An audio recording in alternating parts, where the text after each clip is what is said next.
Hi dears, എല്ലാവർക്കും സുഖാണോ? അപ്പോൾ ഇന്ന് നമ്മുടെ റെസിപ്പി നാടൻ രീതിയിൽ നമുക്ക് വെറും 5 മിനിറ്റ് കൊണ്ട് തയ്യാറാക്കാൻ പറ്റിയ ഒരു ഒഴിച്ചുകറി റെസിപ്പി. അപ്പോൾ അതിനായിട്ട് ഞാൻ എടുത്തിട്ടുള്ളത് മത്തങ്ങ എടുത്തിട്ടുണ്ട്, പച്ചമുളക് എടുത്തിട്ടുണ്ട്, തക്കാളി എടുത്തിട്ടുണ്ട്. മത്തങ്ങ നല്ല പഴുത്തത് തന്നെ എടുക്കാൻ ശ്രദ്ധിക്കണം.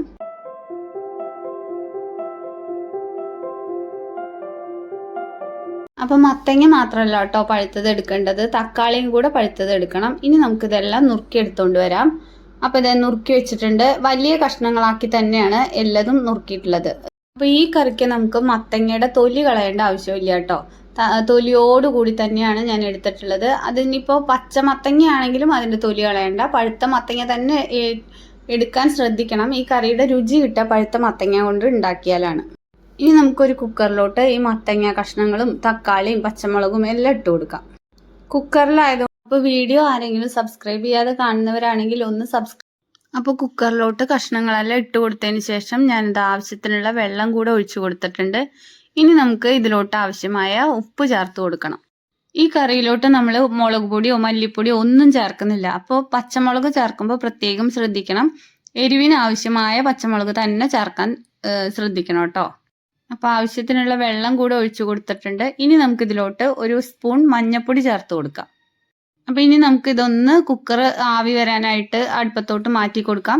അപ്പോഴത്തേക്കും നമുക്ക് കറിക്ക് ആവശ്യമായ അരപ്പ് തയ്യാറാക്കണം. ഞാനിവിടെ മിക്സിയുടെ ജാറിലോട്ട് കുറച്ച് നാളികേരം ഇട്ട് കൊടുത്തിട്ടുണ്ട്. അത് കഷ്ണങ്ങളാക്കി നുറുക്കിയിട്ടാണ് ഞാൻ എടുത്തിട്ടുള്ളത്. ഇപ്പം സ്പൂണ് കണ്ടില്ലേ, ആ സ്പൂണിന് ചിരകിയ നാളികേരമാണെങ്കിൽ 2 സ്പൂൺ മാത്രം. ഈ കറിക്ക് നാളികേരത്തിൻ്റെ ടേസ്റ്റ് മുന്നിട്ട് നിൽക്കാൻ പാടില്ല. അപ്പം വളരെ കുറച്ച് നാളികേരം മാത്രമേ നമ്മൾ ഈ കറിയിൽ ചേർക്കാൻ പാടുള്ളൂ. അതുകൊണ്ടാണ് ചിരകിയ നാളികേരമാണെങ്കിൽ വെറും 2 സ്പൂൺ, അതായത് ആ വലിയ സ്പൂണിന് 2 സ്പൂൺ നാളികേരം മാത്രം അരച്ച് ചേർക്കുക. എന്നിട്ട് ഞാൻ നാളികേരത്തിലോട്ട് കറിവേപ്പിലയും കൂടി ചേർത്തിട്ടാണ് അരയ്ക്കുന്നത്. ജീരകം ചേർക്കുന്നില്ല, ഉള്ളി ചേർക്കുന്നില്ല, ഒന്നും ചേർക്കുന്നില്ല കേട്ടോ. വെറും കറിവേപ്പില 4-5 ഇല കറിവേപ്പില മാത്രം ചേർത്ത് കൊടുക്കുക. അപ്പം നമ്മുടെ മത്തങ്ങയും തക്കാളിക്കും ഇവിടെ നന്നായിട്ട് വെന്ത് വന്നിട്ടുണ്ട്. ഇനി നമുക്കിതൊന്ന് ഉടച്ചു കൊടുക്കാം. അപ്പോൾ കയ്യിൽ വെച്ച് ഉടച്ചു കൊടുത്താലും മതി. ഇത് കടഞ്ഞെടുത്ത കറി എന്നാണ് പറയുക. അപ്പോൾ കടകോല് വെച്ചിട്ട് ഇങ്ങനെ കടഞ്ഞെടുക്കണം. അപ്പോൾ ആ കടകോല് ഇപ്പോൾ എല്ലാവരുടെ അടുത്തും ഉണ്ടായിക്കൊള്ളണമെന്നില്ല, എൻ്റെ അടുത്തും ഇല്ല കേട്ടോ. അപ്പോൾ കടകോലിന് പകരം ഞാൻ ഉപയോഗിക്കുന്ന സാധനമാണ് ഇത്. അപ്പോൾ എല്ലാ നാട്ടിലും ഈ കടകോലിന് കടകോല് തന്നെ പറയാന്ന് എനിക്ക് അറിഞ്ഞുകൂടാ. തൈരൊക്കെ പണ്ട് കടയില്ലേ, അതിനാണ് ഞങ്ങൾ ഇവിടെ കടകോല് എന്നൊക്കെ പറയുന്നത്. അപ്പം ഇത് നന്നായിട്ട് തന്നെ ഇങ്ങനെ ഉടച്ചു കൊടുക്കണം. അപ്പം കറിയിൽ ആ തക്കാളിയുടെയും മത്തങ്ങയുടെയും പച്ചമുളകിൻ്റെയൊക്കെ ആ ടേസ്റ്റ് നന്നായിട്ട് ഇറങ്ങണം. എന്നാലാണ് ഈ കറിക്ക് അതിൻ്റെതായ രുചി കിട്ടുകയുള്ളൂ.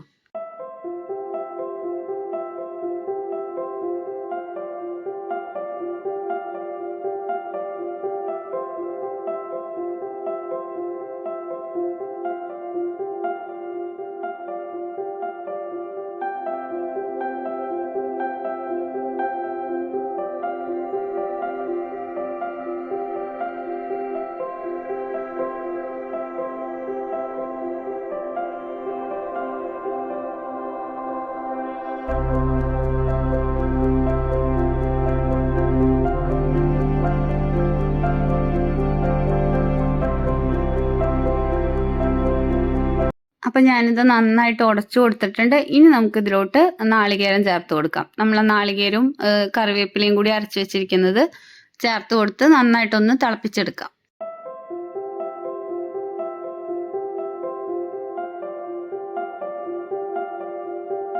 തൈര് ചേർത്ത് കൊടുത്തതിന് ശേഷം നമുക്ക് ഈ കറി ഒന്ന് തിളച്ച് വരുമ്പോഴേക്കും നമുക്ക് ഓഫ് ചെയ്ത് കൊടുക്കാം. എന്നിട്ട് അതിലോട്ട് കുറച്ച് കറിവേപ്പിലയും കൂടി ഇട്ട് കൊടുത്തിട്ട് മൂടി വയ്ക്കാം. എന്നിട്ട് ഞാൻ കറിയിലോട്ട് കടുകും മുളകും പൊട്ടിച്ചിട്ട് ഒന്ന് വറവിട്ട് കൊടുത്തിട്ടുണ്ട്. വെളിച്ചെണ്ണയിലാണ് വറവിട്ട് കൊടുത്തിട്ടുള്ളത്. അപ്പം തനി നാടൻ രീതിയിലുള്ള നമ്മുടെ ഒഴിച്ചുകറി ഇവിടെ റെഡി ആയിട്ടുണ്ട്. ഇപ്പം തയ്യാറാക്കാൻ പറ്റിയ ഒരു കറിയാണ്. 5 മിനിറ്റ് മതി ഈ കറി തയ്യാറാക്കി എടുക്കാനായിട്ട്. അധികം നാളികേരവും ചേർക്കണ്ട. പിന്നെ ഒരു പ്രത്യേക ടേസ്റ്റ് തന്നെയാണ് കേട്ടോ, മത്തങ്ങയുടെയും പച്ചമുളകിൻ്റെയും തൈരിൻ്റെയും ഒക്കെ. അപ്പം ഇന്നത്തെ ഈ റെസിപ്പി ഇത്രയേ ഉള്ളൂ. ഇന്നത്തെ ഈ റെസിപ്പി എല്ലാവർക്കും ഇഷ്ടപ്പെട്ടു എന്ന് വിശ്വസിക്കുന്നു. വീഡിയോ ഇഷ്ടപ്പെട്ടാൽ ലൈക്കും ഷെയറും സബ്സ്ക്രൈബും ചെയ്ത് ഒന്ന് സപ്പോർട്ട് ചെയ്തേക്കണേ. വീണ്ടും അടുത്തൊരു വീഡിയോയിൽ കാണാം. താങ്ക്